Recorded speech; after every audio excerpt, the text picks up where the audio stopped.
The views and opinions expressed in this content are that of a continuously evolving nature and are subject to change as humanity evolves into higher states of awareness. Right, I would like to talk to you about what I am and what has led me to. When I met a psychic, very powerful psychic, she said to me, "You are the yellow pages. You will pick up things for other people that they need and give it to them, like a library." And she said, I'm getting the Pied Piper with you. And they said, if you know the story of the Pied Piper, there was, I think it was in Germany, but they had all these rats. And they wanted to get rid of the rats, but they couldn't get rid of the rats. So they heard about this magic man who had a flute. And they persuaded him to come to get rid of the rats. But they said they would pay him a lot of money. Now, he blew his pipe, his flute, and all the rats followed him, and he put them into the river. He went back for the money, but they didn't pay him anything because they got rid of the rats. And they laughed at him. So he turned around and he said, "You are unworthy to have the innocent children." So he played his pipe, and he took the children to the light. And they said, "That's what you will do. You will take people to the light." And I said, "I don't know what you're talking about." And they said, "Well, you will know one day." And they said, "You're like a lighthouse. And, you know, if you've got a light, the moths will come to the light in the dark. This is what you will be drawn to you, people who will need the lights so that you can give them the light, show them how they can open up to their light." They said, "This is what you will do." Well, I didn't know what they were talking about. I wanted to do tarot and all this sort of thing at the time. And over the years, I've realised that I started picking things up for other people and giving it to them. And so I'll give you a story of, I went to America. Now, I sat in a circle with a lady, and everybody in the circle did something different. And it was a closed circle, and it was done in the dark, and it was very powerful. It was a great honour to be in this circle. And there was one lady there, and I went to America, and I went to this. It was a sign, and it said, "Go down here," and there's Red Indians there, down there. It was a little complex of Red Indians. So I went down, and they had a shop. Now, they had their own book. You couldn't get this book anywhere else but in their shop, and things that they made. And so I bought this book, brought it back. Now, I'm not into the Indians. I wasn't into the Indians. I put it in the bookcase.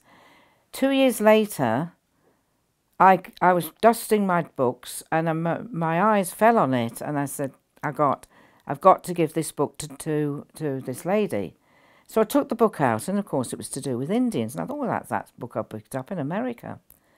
So I went with the book when I went to the circle, and I said to her, "I've got to give you this book." And she said, "I don't read, Anne." She said, "No, go give me a book." She said, I've got 2 horses, and I'm a manageress of a petrol station, and I don't have any time to read books. I said, "Well, all I know, darling, is you need this book." So the next week when I went, she says to me, "How did you know? How did you know?" And I said, "What do you mean, how did I know? That book, why did you give me that book?" I said, "I don't know." I said, "Where did you get it from?" Well, I told her. She said, "Well," she said, "I'm going to tell you something." She said, "Whenever we open up in Circle here, there's an Indian on a hill, on a course, and he gallops down to me, and he gives me all these symbols." She said, "And all those symbols are in that book. How did you know?" And I said, "I don't know. I had to go to America to get that book for you, you know, because you weren't going to go and get it." So that is what's happened to me with various things like that, and that's synchronicities. I am a messenger. I am sent to places to pick things up for other people. Yeah. Yes. And I don't know I'm doing it, but I knew it wasn't for me. I just put it away because I'm willing to do it. So I do it, and you know, it's I like to give things to people. I like to open them up. It's into the light, into happiness, into love, into joy, what we really are. Yeah. You know, and that just gels with me. Like somebody who wants to do healing, when they do Reiki and they make people feel better, they get such joy from that because they're giving love to that body. Yes? And if they give a reading to somebody and they give them a message, because we're all here to love and to help each other. We've all got the bit of the recipe, a bit of the jigsaw. So when you put your jigsaw next to somebody else, that helps to make a big picture for everybody. But all the pictures are different. Yes? That's how I see it. You know, it's my way of looking at life. You know, it's my... I don't know. It's just... I ponder on things. Do you think that's what the term Lightworker is? Yes, a Lightworker is somebody who works with the love, mainly, and works with light and does no harm to anybody. Do no harm. Love thy neighbour as thyself. Love everybody, even the so-called bad people. Because you're not loving what they do, you're loving what they are. And what they are is spirit from God. That's what you're loving. Saying, how can you possibly love that person? How can you make excuses for them? Because I've been there, you've been there, you've done what they've done. They haven't learnt yet not to do it. You can go through 100 lifetimes just learning not to steal. But if you come through and you never steal, you know, you can't do it. You'd have a conscience about it, or lie, or whatever. You know that you cracked that. So how dare anybody judge anybody else? Yes? So you have to allow people to go at their own pace to learn things. You can point things out, but if they don't want to do it, and if they haven't opened up to it, you can't make them do it. You can't, you know, what they say about the horse, you need a horse to water, but you can't make it drink. You know, this is that sort of thing. All these little sayings are very, very true. We mustn't lose these little sayings, you know, because... they're so important, you know, I think, anyway. Yeah, definitely. What is education? You educate yourself, really. Yeah. So you're saying we need to do bad things in order to learn why they're bad? No, we don't need to do bad things, but if we do bad things, and then you learn not to do the bad things. Like if you're married... and you're a bully with your partner and you want everything your own way and you lose that partner because of it and you get another partner and that partner gives you what you've given that partner, then you see and you say, God, I never realised I was doing that much harm. They were telling me, and I really love my first partner and I wish I hadn't lost them because this one is terrible because it's doing to me what I did to them. You know, so you're learning. So if you then finally get back together with the first partner, you will treat that partner completely different because you've learnt the lesson. Yeah? So you're kind of creating your own karma, basically. Yeah. Oh, yes, you create your own karma, yes. But we don't know about karma, so we're very ignorant. We say, well, I didn't know. I mean, you get the born-again Christians. I love them. You meet them at some at Mind Bodies. And they say, well, you won't get to heaven unless you believe in Jesus. You know, so I say, well, okay. So I said, what about all the people who've never even heard of Jesus? Oh, well, they've had it. They're never going to go to heaven. So I said, you've got this God who's created this beautiful heaven, but only a few people can get into this heaven, and they believe in Jesus. I said, but you do realise that Jesus was never a Christian. So when you get there, you'll be with all the Christians, like you, but he won't be there. He'll be with the Essenes, because he was an Essene, he wasn't a Christian. Right. So when you get there, you're going to be there. What's an Essene? He